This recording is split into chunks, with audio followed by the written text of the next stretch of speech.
dufcadda kalshaale ee jamhadda SSC ayaa maanta tababarku ugu soo xidhmay xerada Ballyhawd ee magaalada Buuhoodle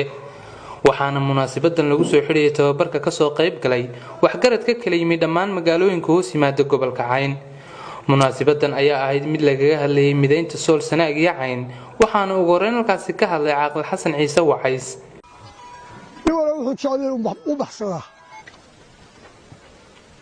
waxaan jeclay had iyo goor nabadgelyada wax meel aan nabad jirin anigoo 15 jiray maanta 9 baan joogaa buuxa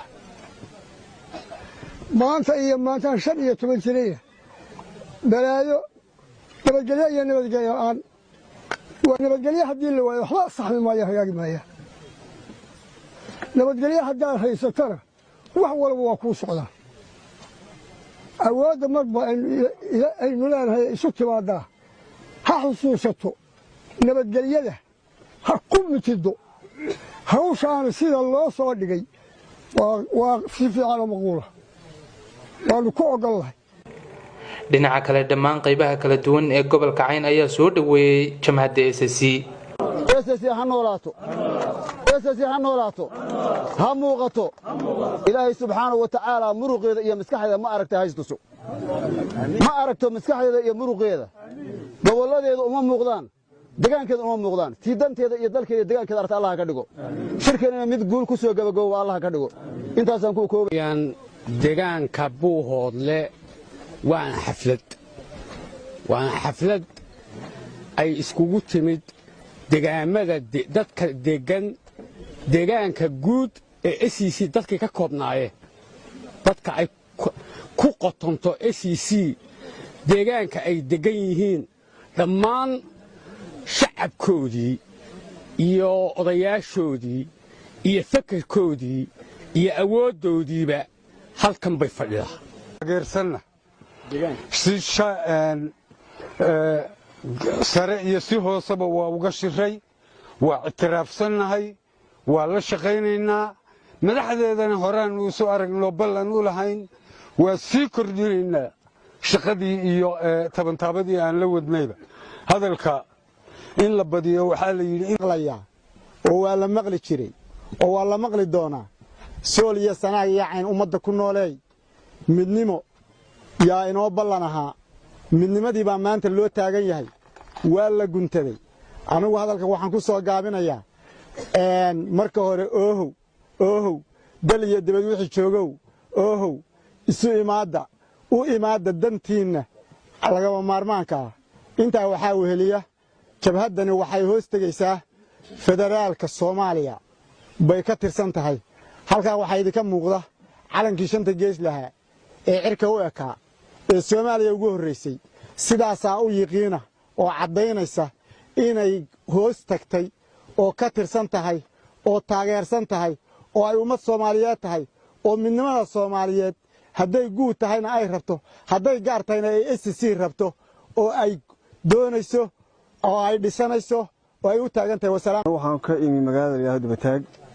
anoo ku hadlaya afka magaalada Dibataageed waan soo dhaweynaynaa jamhaddan cusub ma cusub ee mar hore magacin baxay laakiin kol hadda boorka laga jafayo SSC ee hogaamiyaha iyo taliyaha ciidankaba halkan lagu xafladan maanta loo dhigay si aan baan u soo dhaweynaynaa waan taageersanahay dacalada aan ka nimin aad baa loogu soo dhaweynayaa waxa la wax aan u qabanayno waxaan ka haranaynaa ma jiraan annagu waxaanu ahay kuwii ka soo shaqaynayay aniga la hadlayay iyo darag badan meeshto waxaan ka socdaa degmada Ceegaag odayaasha degmada Ceegaag bana waxaan ka mid ahay odayaashii ka shaqaynayay inay halkaas soo gaadho u hawlgalay hadalla xunxun badan baa dadku dhalahaado wuxuu war markaan kulahaa abarti dhabow bay maqlaysa oo hey miyaan kulahaa buudi oo ma aanu joojino waxaanu doonaynay halkaa inay soo gaadho ay maanta marayso idinna waa idinku soo sirnay SSC oo dhan kii maqana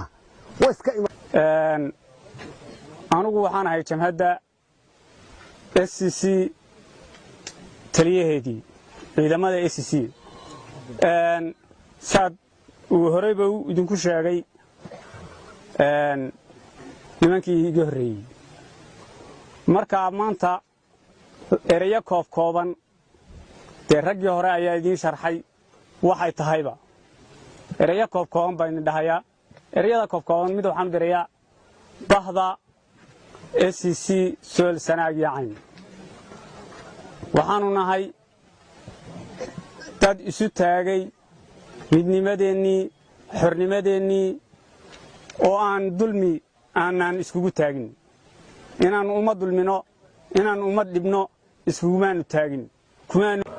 ugu dambeyntii waxaa isaguna halkaasi ka hadlay hogaamiyaha jamhadda SSC Cabdirashiid Xuseen Cali khiyaarta iyo ka soo qaybgalayaasha dhammaan waan salaamayaa salaanta islaamka ayaan ku salaamayaa assalaamu calaykum waraxmatullaahi wabarakaatu guud ahaan waxa weeye waxaan u hambalyeynaa dhammaan odayaasha cuqaasha dhammaan deegaanka waxa weeye guud ahaan SSC Sool Sanaag iyo Cayn dadka waxa weeye odayaasha ee safarada dhaadheer u soo galay deegaankan Buuhoodle iyo ka qaybgalka xafladan dib u cusboonaysiinta waxa weeye jabhaddii xoreynta ee SSC Liberation inta kadib waxaan doonayaa halkan inaan bayaan baaqi yar ka soo jeediyo baaq ka soo baxay hogaanka jabhadda SSC kuna wajahan dadka degan Sool Sanaag iyo Cayn guud ahaan meel alla meesha joogaan gudaha iyo dibadda gudida jabhadda iyo hogaankeedu waxay bulshada ka soo jeeda Sool Sanaag iyo Cayn qaybaheeda kala duwan waxay ugu baaqayaan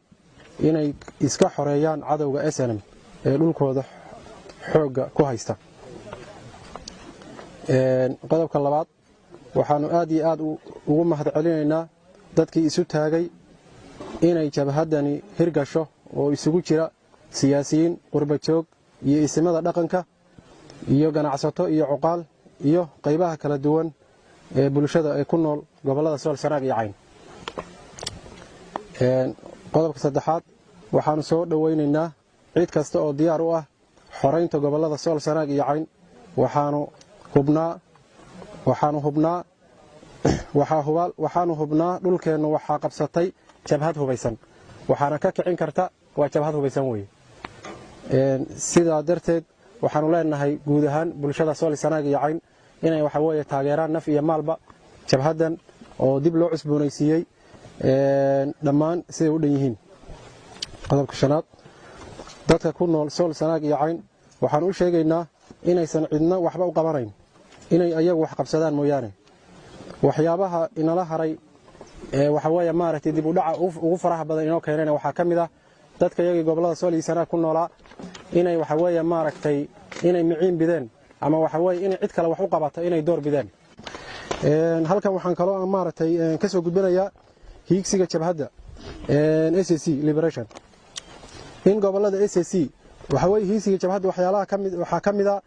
in gobolada SSC in loo dhiso awood ciidan oo ay ku midaysan yihiin dadka degan Sool Sanaag iyo Cayn kana difaacda cadow kasta oo ku soo duula ama ku soo xadgudba dalkeena iyo dadkeena nooc kasta uu ahaado qodobka labaad waxa weeye jabhaddani waxay u taagan tahay difaacidda iyo dib u xoreynta gobolada Sool Sanaag iyo Cayn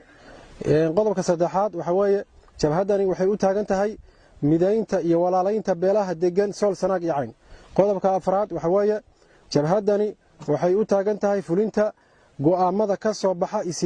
isimada dhaqanka iyo waxgaradka kuna salaysan nabadaynta iyo walaalaynta beelaha wada dhashay ee gobolada Sool iyo Sanaag iyo Cayn degan qodobka shanaad waxa weeye jabhaddani waxay diyaar u tahay beelaha deriska la ah Sool Sanaag iyo Cayn in ay kula dhaqanto deris wanaag qodobka lixaad jabhadda SSC kuma aha duulaan beelaha Soomaaliyeed mid ka fog iyo mid u dhow toona marka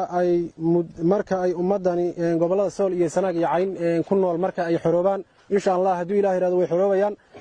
ayaheeda waxa weeye dadkani ayaga ayahooda ka tashanaya Ibrahim Abdiqaadir Sumnews TV Buuhoodle